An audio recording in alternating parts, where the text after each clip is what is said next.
बाहेरून क्रिस्पी आणि आतून छान मऊसूत जाळीदार अप्पे बनवण्यासाठी आपल्याला लागणार आहे 2 वाट्या इडलीचा तांदूळ। त्यामध्येच आपल्याला त्याच वाटीने 1 वाटी उडीद डाळ घ्यायची आहे आणि त्यामध्ये अगदी 1 छोटा चमचा आपल्याला मेथीदाणे घालायचे आहेत। डाळ तांदूळ दोन्ही स्वच्छ धुवून घ्यायचं आहे आणि त्यामध्ये भरपूर पाणी घालून 5 तासांसाठी आपल्याला हे भिजत ठेवायचं आहे।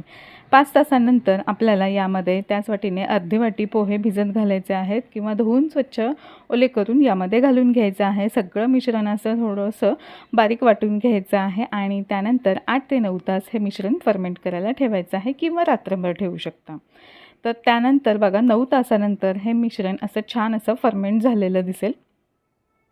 आता आपल्याला अप्पे करायला घ्यायचे आहेत। हे मिश्रण सगळं छान असं एकत्र चमच्याने करून घ्यायचं आहे। त्यामध्ये चवीनुसार मीठ आणि ज्या आवडीच्या भाज्या असतील त्या घालून घ्यायच्या आहेत।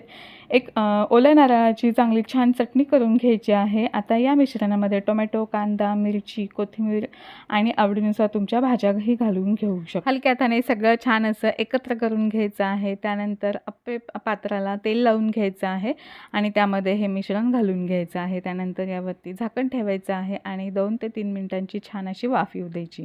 त्यानंतर हे बघा असे आपल्याला हे दुसऱ्या बाजूने सुद्धा भाजून घ्यायचे आहेत। दोन्ही बाजूने छान सोनेरी रंगावरती भाजल्यानंतर हे अप्पे आता तयार झालेले आहेत। मस्त चटणीबरोबर खायला इतके छान लागतात। रेसिपी आवडली तर लाईक, शेअर आणि फॉलो करायला विसरू नका। धन्यवाद।